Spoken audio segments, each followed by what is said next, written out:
Jiwoo stepped off the transport ship and into Galactic Council Station Omega-7 for the first time. The massive structure floated in neutral space, far from any star system. Through the observation windows, he could see dozens of alien vessels docked at various ports. Some were sleek and silver, others looked like they had been grown rather than built. This was where the galaxy met to discuss trade, peace, and the future. He had trained for 3 years to become a diplomat. His scores were excellent, his language skills exceptional. At 26 years old, he was one of the youngest humans ever assigned to the council. His parents were proud. His instructors said he had a bright future. Jiwoo felt only nervous excitement as he walked through the station corridors, following the signs to the diplomatic quarter. The station was beautiful. Holographic displays showed information in hundreds of languages. Aliens of every shape and size moved through the halls. He saw beings made of crystalline structures that chimed as they walked. He passed reptilian creatures with scales that shifted color with their moods. A group of floating jellyfish-like beings drifted past, communicating through pulses of light. His guide was Hyun-ji, a senior xenobiologist who had worked at the council for 12 years. She was in her 40s with sharp eyes and an efficient manner. She showed him to his quarters, explained the basic protocols, and invited him to dinner that evening at the station's main dining hall. During orientation the next day, Jiwoo attended a briefing on council structure and current political situations. The instructor, a human named Director Park, showed them various maps of galactic territories. Jiwoo studied them carefully. The maps were incredibly detailed, showing thousands of star systems connected by trade routes. Different colors marked different governments and alliances. Some areas were marked as dangerous due to pirates or spatial anomalies. But something caught his attention. Every single map, no matter which instructor showed it or which database it came from, ended at the same place. The edge of human-controlled space was clearly marked with bright blue boundaries. Beyond that boundary, the map showed nothing. Just empty black space labeled uncharted territory or unexplored region. Jiwoo raised his hand. "Excuse me, Director Park, why do all the maps end at human space? Surely there are more star systems beyond our borders." Director Park paused for just a moment. "The galaxy is vast, Jiwoo. Not everything has been explored yet. Focus on learning the territories that matter for your diplomatic work." It was a reasonable answer, but something about the pause bothered Jiwoo, and he noticed that several alien students in the room had turned to look at him when he asked the question.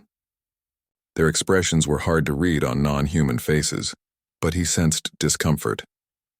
That evening, he met Hyun-ji at the dining hall. The space was enormous, with sections designed for different atmospheric requirements. They sat in the standard oxygen-nitrogen section, surrounded by species that could breathe the same air as humans. Jiwoo ordered noodles. Hyun-ji had already eaten but kept him company with tea. "I noticed something odd in orientation today," Jiwoo said casually.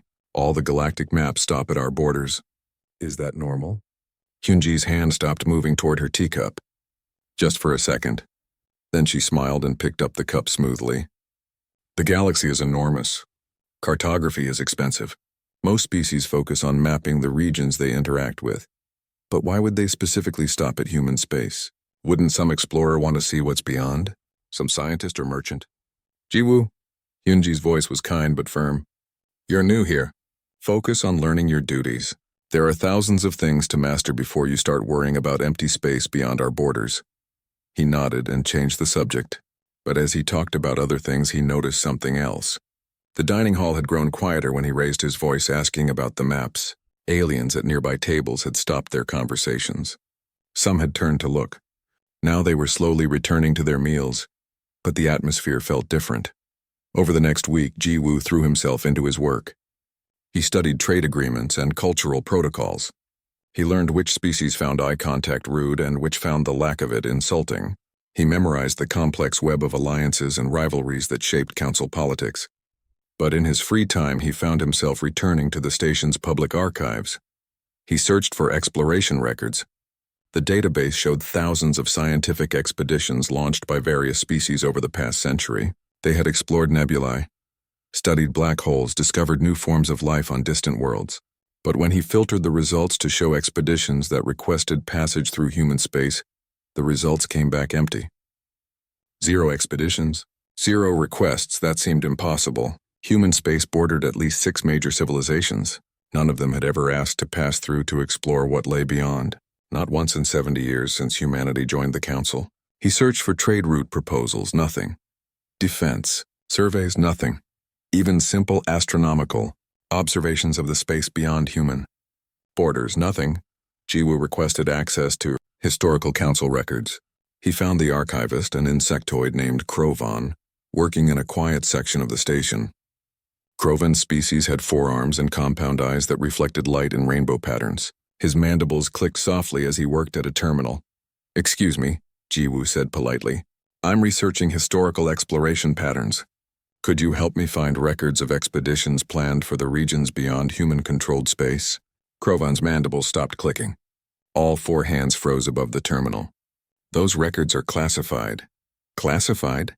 But I'm asking about general exploration, not military secrets." "Classified for reasons of galactic security."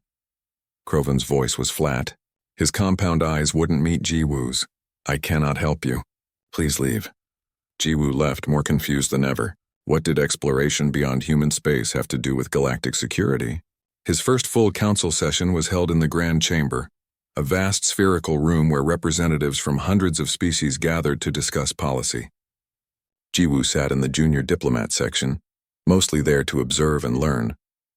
The session covered routine matters: trade disputes, piracy concerns, a request for medical aid to a colony suffering from a plague. Then a young delegate from a newly spacefaring species stood to speak. His species had only joined the council 5 years ago. They were eager and full of enthusiasm. "Honored representatives," he said through his translator device. "My people are grateful for the knowledge shared by older civilizations. We have a question about scientific priorities. Why has there been no major push to explore the regions beyond human space? Our astronomers have detected interesting stellar phenomena in that direction. Surely such exploration would benefit all species." The Grand Chamber fell completely silent. Jiwoo could hear his own breathing. Hundreds of aliens from dozens of species sat frozen in their seats. No one spoke. No one moved. The silence stretched for 10 full seconds. Then the council speaker, a dignified being whose species Jiwoo didn't recognize, declared an early adjournment. "We will resume tomorrow. This session is concluded." The chamber erupted in movement as delegates hurried to leave, but Jiwoo watched as an avian creature named Ralthos, one of the senior ambassadors, glided quickly to the young delegate's side. Ralthos pulled the junior delegate aside and began speaking in hushed, urgent tones. The young alien's expression changed from confusion to something like fear. Jiwoo walked slowly back to his quarters. His mind raced with questions. This wasn't about simple lack of interest in exploration. This wasn't about budget constraints or scientific priorities. Something was wrong. Something was deeply, fundamentally wrong. The galaxy wasn't avoiding the space beyond human borders out of respect. They weren't doing it out of disinterest. As Jiwoo lay in his bed that night staring at the ceiling of his small room, one word kept echoing in his mind: fear. The galaxy was afraid. Jiwoo couldn't let it go. Every time he tried to focus on his diplomatic work, his mind returned to the question: why did every map end at human space? Why had the entire council chamber fallen silent when someone asked about it? Why did Krovan claim those records were classified for galactic security? He decided to investigate carefully. As a diplomat, he had access to many areas of the station and could request meetings with various species representatives. He created a cover story. He would write a cultural research paper on different species' attitudes toward exploration and discovery. It was believable, academic, and gave him an excuse to ask questions. His first interviews went nowhere. The younger aliens were polite but had nothing interesting to say. Yes, exploration was important. Yes, their species valued scientific discovery. No, they had no specific plans for the regions beyond human space. Why not? Well, there were so many other regions to explore first. The answers were reasonable but empty.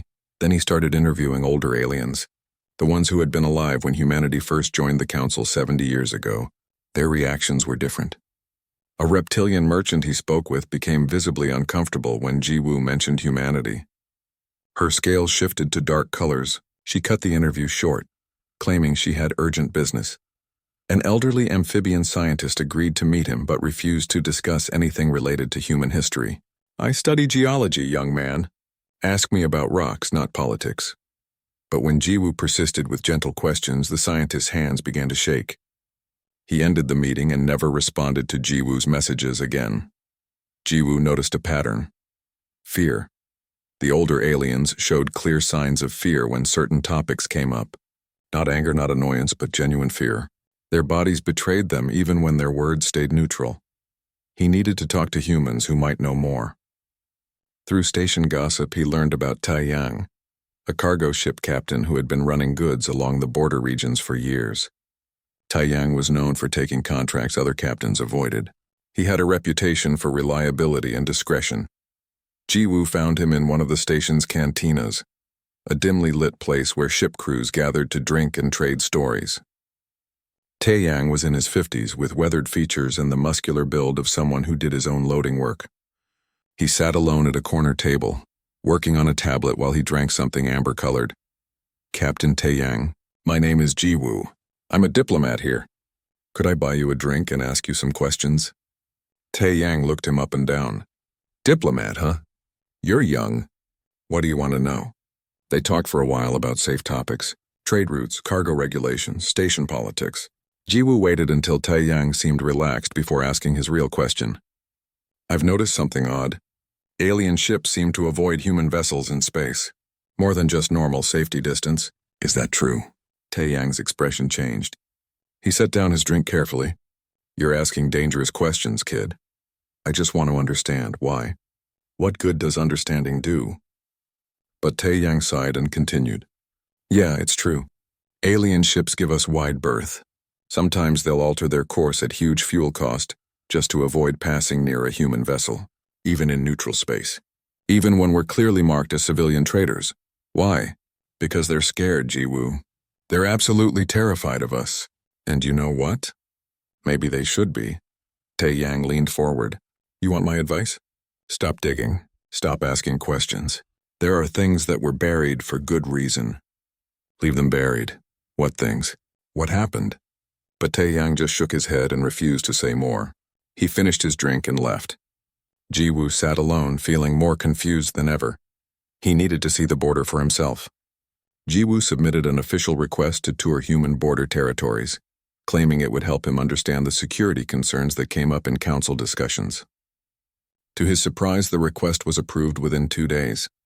He would spend a week at border station Kepler 7, accompanied by a military escort.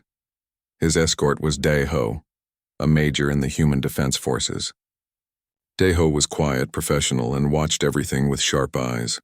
He didn't talk much during the shuttle ride to the border station. When Jiwoo tried to make conversation, he received brief, polite responses and nothing more. Border station Kepler 7 was smaller than the council station, but far more heavily armed. Jiwoo saw weapon arrays, shield generators, and sensor equipment everywhere he looked. The personnel moved with military efficiency. Everything was clean, organized, and ready. Dae-ho showed him the command center. Dozens of officers monitored screens displaying sensor data from the surrounding space. We track everything within 10 light years, Dae-ho explained. Every ship, every energy signature, every anomaly. Looking for threats coming toward the council territories? Jiwoo asked, looking for anything unusual. Dae-ho said carefully.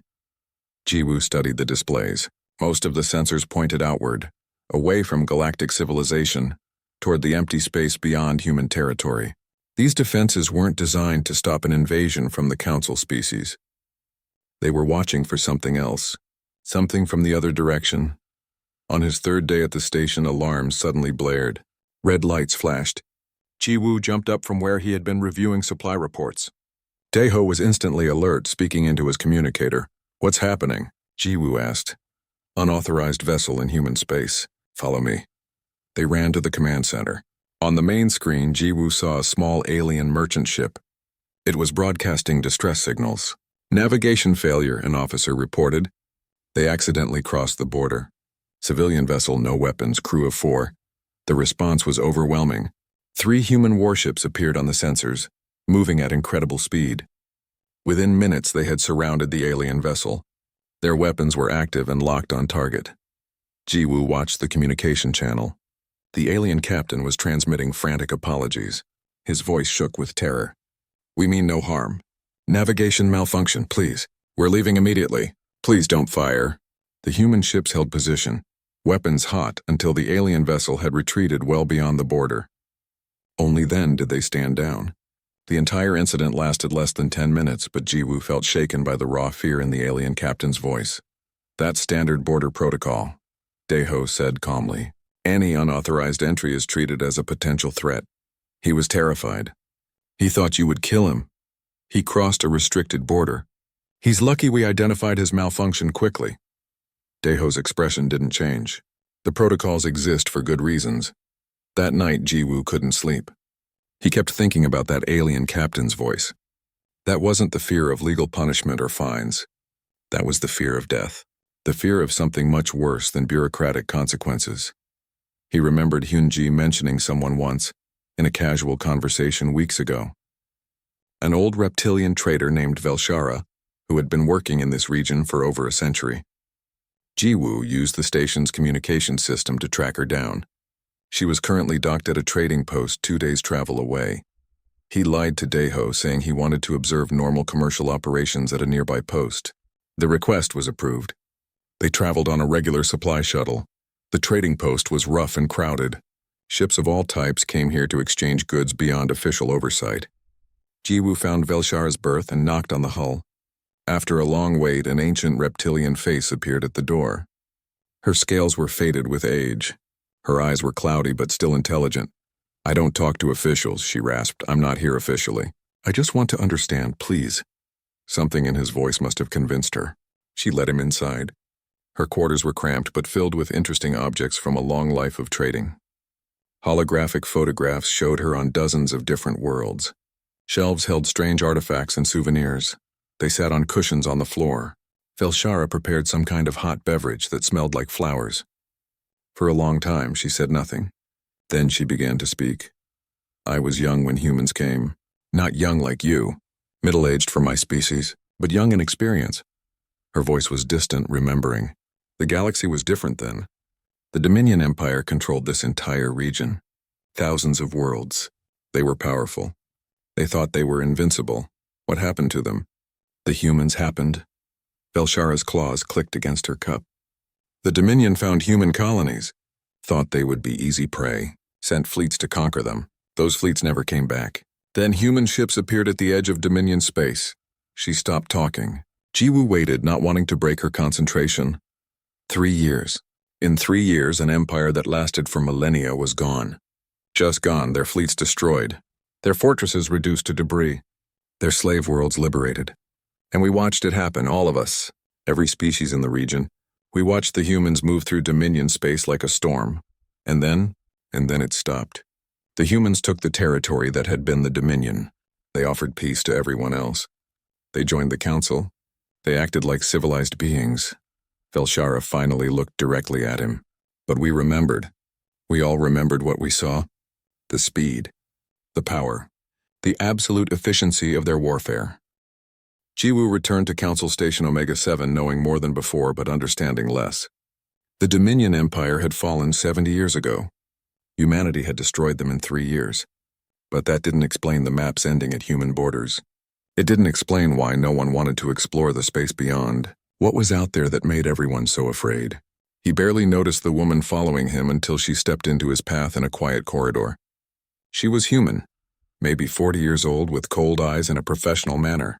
"Jiwoo Kim, my name is Bora. I work for Human Security Services. We need to talk." His heart started beating faster. "About what?" "About your questions. Your interviews. Your investigation." She gestured to a private meeting room. "Please." Inside the room, Bora didn't waste time. "You're causing problems. Your questions about human space are triggering trauma responses in multiple alien populations. You've made elderly beings relive painful memories. You've created diplomatic incidents. I just want to understand." Understanding serves no purpose here. There are protocols in place. Agreements signed between humanity and the Council. Treaties that maintain peace. When you dig into the past, you risk destabilizing the present. Bora's expression softened slightly. "I know you're curious. I know you want answers. But some things are better left alone. Everyone keeps saying that. No one explains why. Bora stood to leave. She paused at the door. There are classified files. Historical records from the emergence conflict. That's what we call it officially. EC 22777. If you stop your investigation now, I'll forget this conversation happened. If you continue, you'll face formal consequences. Think carefully about your career, Jiwoo. After she left, Jiwoo sat alone in the meeting room for a long time. He should stop. He should focus on his diplomatic work and forget about the mystery. That was the smart choice, the safe choice. Instead, he accessed the council archives again. This time, he searched for EC 2777 and emergence conflict. His diplomatic credentials gave him access to partially declassified records. What he found made his hands shake. The files were heavily redacted. Entire sections were blocked out. But what remained told a story of horror. Star systems changing hands in days. Weapon signatures that the analyzing computers flagged as impossible. Distress calls from Dominion military bases that ended mid-transmission. Reports of human ships that moved faster than known physics allowed. Descriptions of battles that seemed more like natural disasters than warfare. One report described a Dominion fortress world. It had shields that could withstand planet-killer weapons. It had defensive satellites numbering in the thousands. It had a garrison of 10 million soldiers. Human forces arrived, and 16 hours later the fortress world was conquered. 16 hours. The report's author, a neutral observer from a trading species, wrote, "I do not understand what I witnessed. The human attack was not like war. It was like watching a surgeon remove a tumor. Precise, efficient, unstoppable." Another fragment described the Dominion's attempt to use their slave soldiers as human shields. The humans bypassed the slaves entirely. Their weapons somehow only affected Dominion personnel. Within hours, they had disabled every overseer, freed every slave, and secured the facility. We have no explanation for this level of targeting accuracy. But what disturbed Jiwoo most was what the records didn't contain. No human casualties. No logistical supply chains. No diplomatic communications before the war started. Humanity simply appeared and moved through Dominion space like they had done this 1,000 times before. Like this was routine. He needed to talk to humans who had been there. Jiwoo used family connections to locate veterans from that period.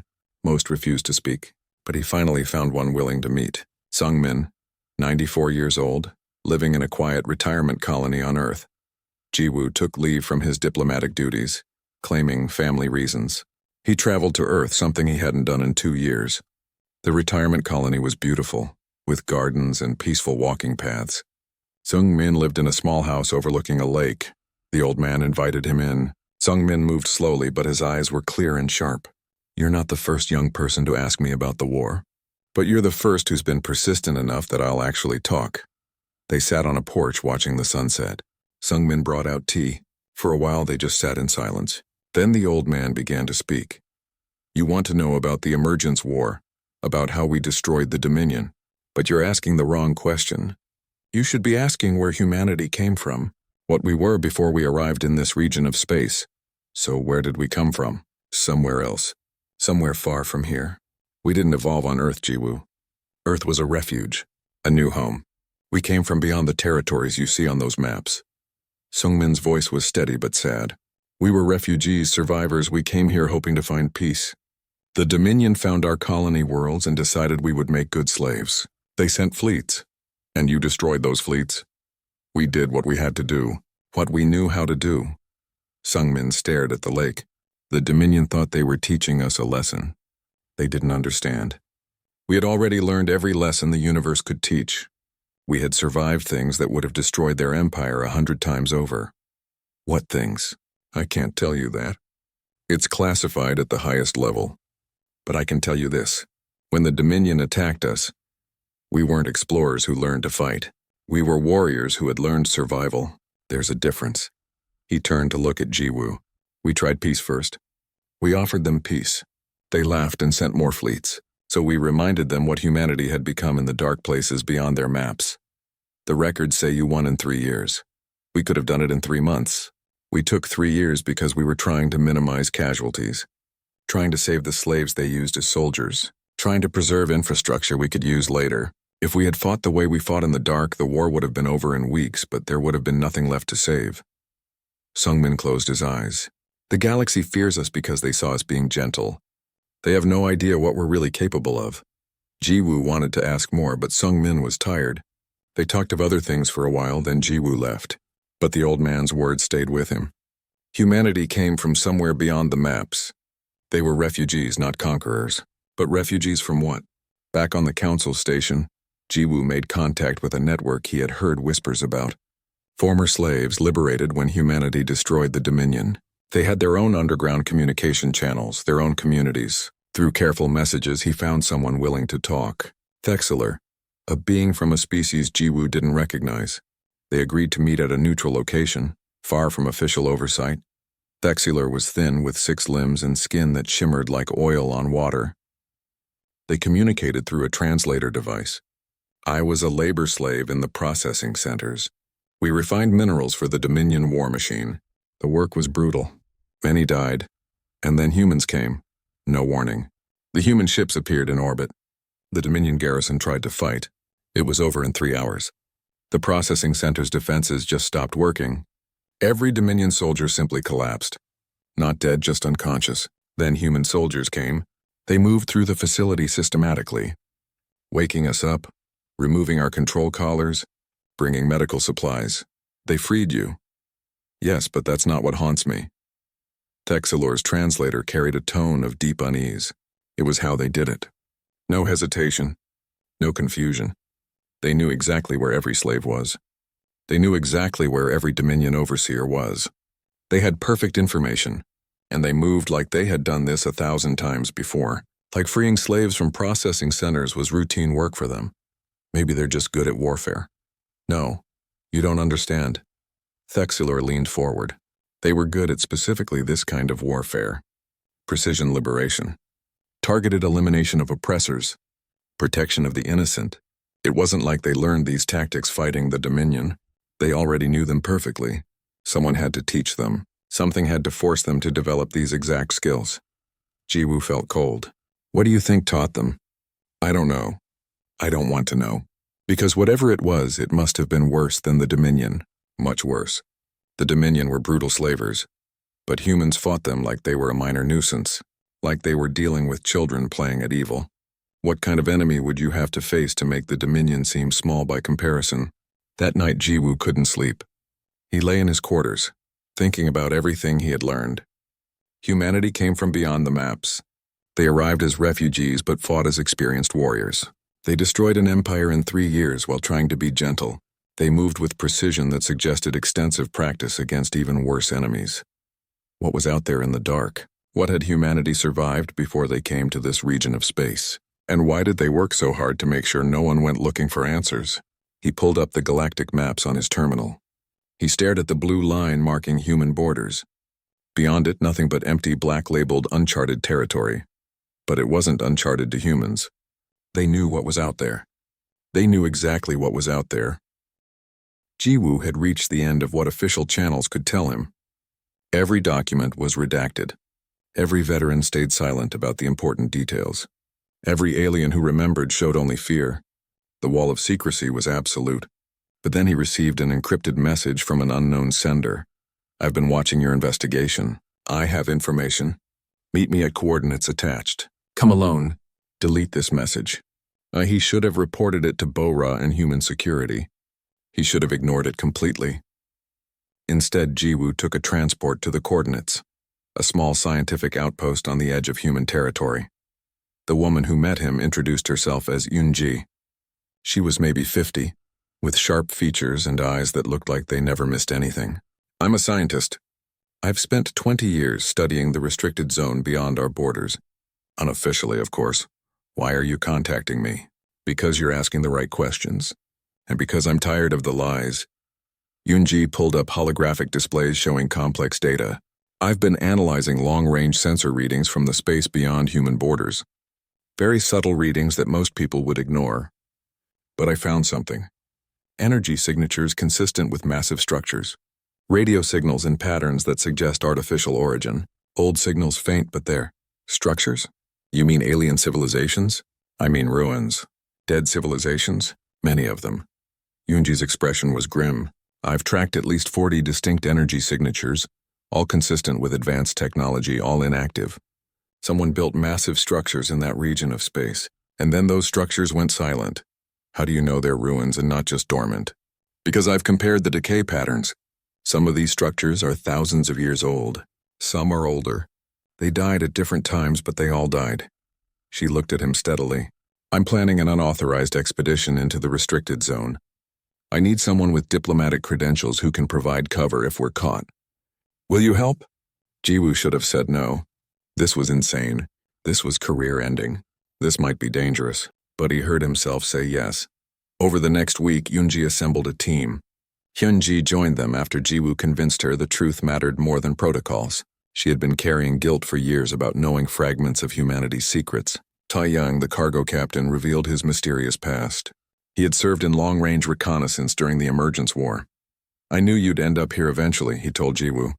Once someone starts asking these questions, they can't stop. The final team member was Nam-soo, a human naval captain who had doubts about the secrecy protocols. The galaxy has a right to know, he said quietly. We protect them with lies. Maybe it's time for truth. He provided them with a small research vessel equipped with military stealth technology. They crossed the human border at a remote sector where patrols were spread thin. Nam-soo used his military codes to mask their departure. For 3 days, they traveled through empty space. The sensors showed nothing unusual, just empty star systems with no habitable planets. Then they found the first ruins. The star system had 2 gas giants and several rocky planets, but orbiting one of the giants were structures. Massive orbital platforms, kilometers long, now broken and dark. Hyunji's scanners analyzed the debris.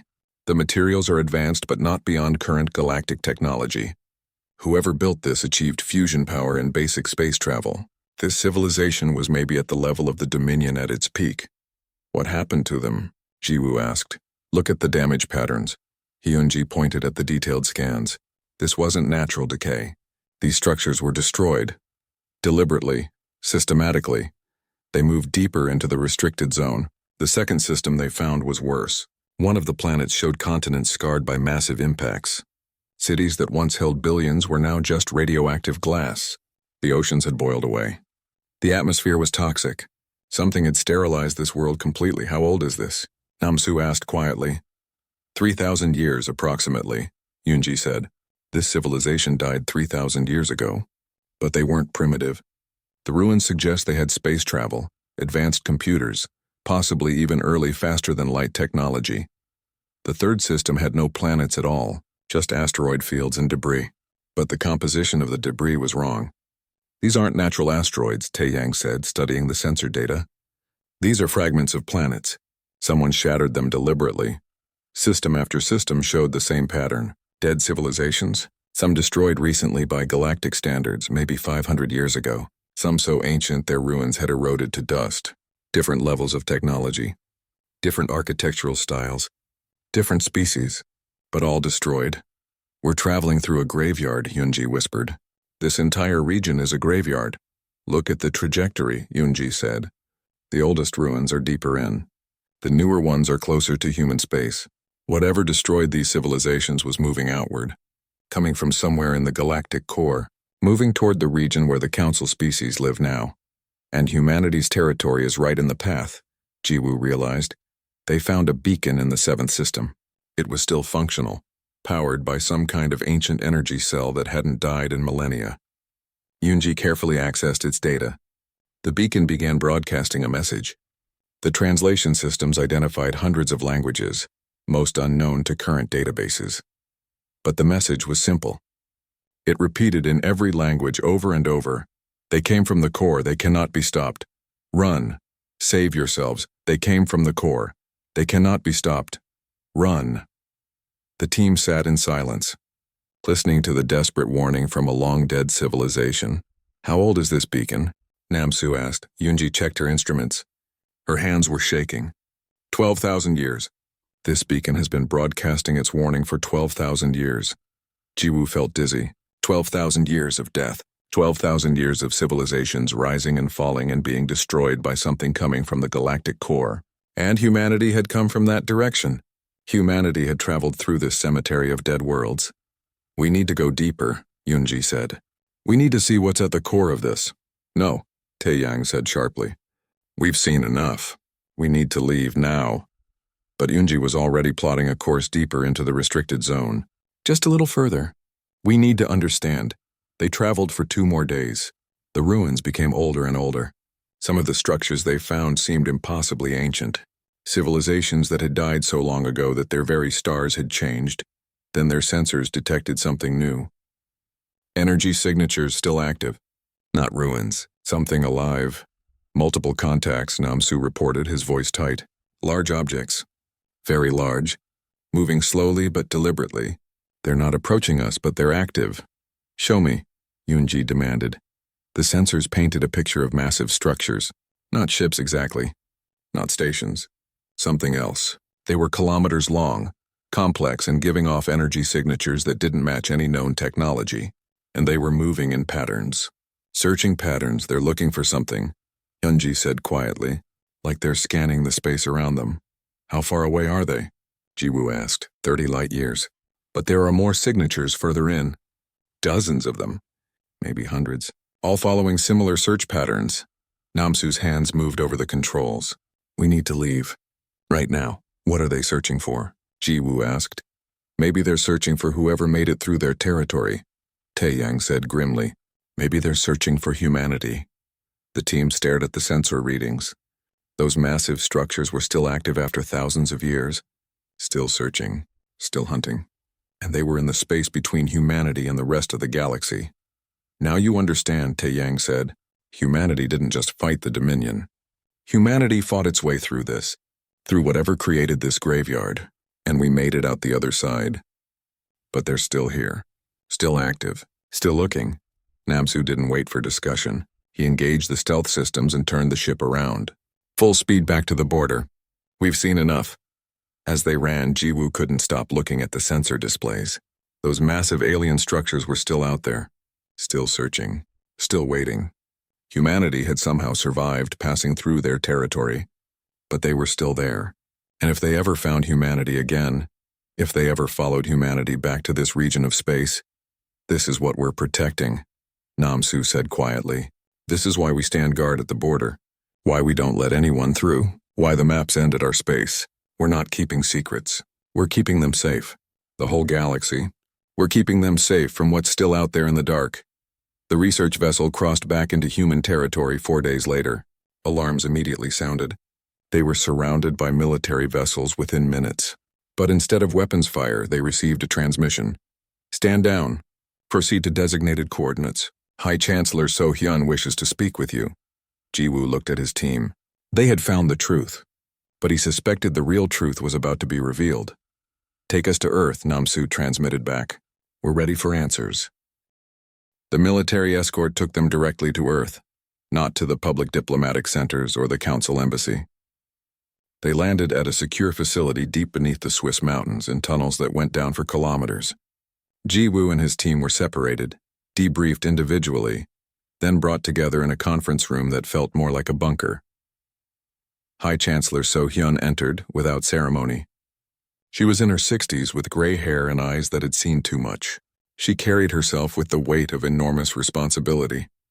2 other officials accompanied her, but she dismissed them. This conversation would be private. You went into the restricted zone, she said simply. You saw the ruins. You saw the active structures. Now you want answers. Now we deserve answers, Yunji said firmly. So-hyun nodded slowly. You do. You've risked everything to find the truth. And your diplomatic standing, Jiwoo, makes you someone who needs to understand what we protect. She sat down heavily. What I'm about to tell you is known to fewer than 1,000 humans. It's the most classified information in human civilization. After you hear it, you cannot unknow it. You will carry this burden for the rest of your lives. Are you certain you want this? Yes, they all said. So-hyun activated a holographic display. It showed a star map, but not of the region they knew. This was the galactic core 12,000 years ago. Humanity did not evolve on Earth. We evolved on a world called Homeworld in the galactic core. 12,000 years ago, we were much like the council species are now. We had achieved space travel. We had colonies on a dozen worlds. We were optimistic about our future. The display changed, showing strange geometric structures. Then we encountered them. We call them the Harvesters. We don't know who built them or when. We don't know if they're machines following ancient programming or if something still controls them. What we know is what they do. They systematically locate civilizations. They invade. They process all organic life into some kind of computational substrate. Why we never learned. Maybe they're building something.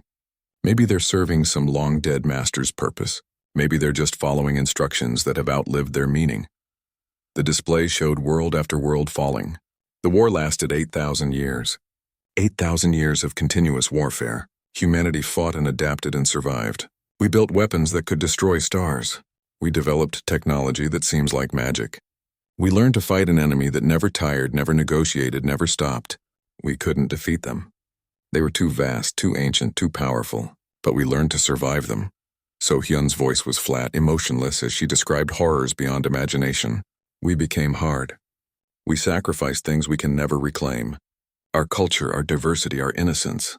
Everything became focused on survival. Generations were born, lived, and died knowing only war. We turned ourselves into a military force that could stand against ancient machines designed to consume civilizations. The display showed a massive exodus. Thousands of ships. 4,000 years ago, humanity made a choice. We couldn't win, but we could escape. The last human fleet carrying billions of survivors fled the core. We headed toward the edge of the galaxy. We hoped to find empty space where we could rebuild far from the harvesters. But the space wasn't empty, Jiwoo said quietly. No. We traveled through territories held by dozens of civilizations. Some were already fighting the harvesters and losing. Some had been dead for millennia. Some were still thriving, unaware of what was coming. We couldn't stop to warn them. We couldn't risk being slowed. Every delay meant the harvesters got closer to our fleet. So we fought through. Anyone who tried to stop us, we destroyed. Not because we wanted to, because we had no choice. The display showed the ruins Jiwoo had seen. The civilizations you found in the restricted zone? Some died to the harvesters. Some died because they tried to stop humanity's exodus. We don't remember which was which anymore. Does it matter? They're all equally dead. Hyunji was crying silently. Taeyang sat with his head in his hands. Yoonji stared at the display with blank eyes. Hamsu, the military officer, sat at attention, but his jaw was clenched tight. We reached this region of space exhausted, So-hyun continued. We found young civilizations just achieving space travel. We found the Dominion Empire enslaving species who couldn't defend themselves. We wanted peace. We wanted to rest. We wanted to be something other than warriors. We approached the Dominion with offers of cooperation. They attacked your colonies, Jiwoo said, remembering what Sungmin had told him. Yes, they saw us as weak refugees, easy prey. They sent fleets to conquer us and take our technology. So-hyun's expression hardened. They had no idea what they were challenging. We had fought the harvesters for 8,000 years. The Dominion was nothing compared to that. We destroyed them in 3 years, and we did it while trying to minimize casualties, while trying to save their slaves, while trying to act like civilized beings rather than the war machine we had become. The galaxy saw that and became afraid, Namsu said. Yes, they saw us being gentle and realized we were holding back. They saw us operating at a fraction of our capability and were terrified. So we made an agreement with the surviving council species. We would join their civilization as equals. We would help protect them. We would share some of our less dangerous technology, but they would never ask about our origins. They would never try to explore the space beyond our borders. They would accept that some questions have answers too terrible to bear. The display changed one final time, showing current sensor data. The massive structures Jiwoo had seen, still active, still searching. The harvesters are still out there. Their scouts probe the edge of the restricted zone. They're looking for us. They're looking for the prey that escaped. Humanity's true purpose isn't diplomacy or exploration. We stand guard. We maintain a vigil at the edge of civilization. We make sure nothing follows us out of the dark. For how long? Eunji asked. How long will you stand guard? Forever, if necessary. The harvesters don't die. They don't give up. They've been hunting civilizations for who knows how many millions of years. They'll continue hunting. Our job is to make sure they never find the council species. Make sure the galaxy never knows how close they are to annihilation. So-hyun stood and walked to the window. Beyond it, Jiwoo could see the mountains of Earth. Peaceful. Beautiful. Hiding bunkers full of weapons that could crack planets. Every human knows a version of this story. It's part of our culture, our history, but most don't know the details. Most don't know the harvesters are still active. Most just know we came from somewhere dangerous and we protect the galaxy from it. She turned back to them. Now you know the complete truth, and I'm offering you a choice. Join the Sentinel Corps. Those of us who know the full truth and dedicate our lives to maintaining the Watch. You'll continue your current work, but with full knowledge of what we protect and why. Or we can redact your memories of the expedition. Remove your knowledge of what you saw. Return you to your lives with only vague awareness that you investigated something classified. Memory redaction? Hyunji looked horrified. It's painless and safe. You'll remember investigating human history. You'll remember being told to stop. You'll remember choosing to stop. But you won't remember the ruins or the harvesters or any of this conversation. Taeyang spoke up. I already knew most of this. I served in reconnaissance. I'll continue serving, Namsu nodded. I'm military. This is my duty. Yunji stared at her hands. If I forget, I'll just start investigating again. I need to know. I'll join, Hyunji wiped her eyes. Someone has to remember. Someone has to bear witness to what we've sacrificed. I'll join. They all looked at Jiwoo. He thought about Velshara's fear, about Thexeler's questions, about the young alien delegate who innocently asked about exploration and triggered silence, about the maps that ended at human space. The galaxy lived in peace because humanity stood guard. They lived in ignorance because humanity carried the burden of knowledge. Every day, human scientists tracked the harvesters' slow movements. Every day, human soldiers maintained weapons that could end worlds. Every day, humanity pretended to be just another species while secretly being the galaxy's shield. I'll join, Jiwoo said, but I want to return to my diplomatic work at the Council. Someone needs to manage the fear, make sure the galaxy trusts us enough to let us protect them, but fears us enough not to push past our borders. So Hyun smiled sadly. That's exactly what we need. Welcome to the Sentinel Corps, all of you. 3 months later, Jiwoo stood at an observation deck on border station Kepler 7. He had returned to his diplomatic post, but now understood everything differently. Every alien ship that passed safely through Council space was protected by humanity's silence. Every peaceful trade negotiation was possible because humanity stood guard at the edge of the dark. A young pilot named Jinnah approached him. She was new to the station, fresh from training. Diplomat Jiwoo, I'm sorry to bother you. I have a question. My instructors wouldn't explain. Why do the maps end at human space? Why doesn't anyone explore beyond our borders?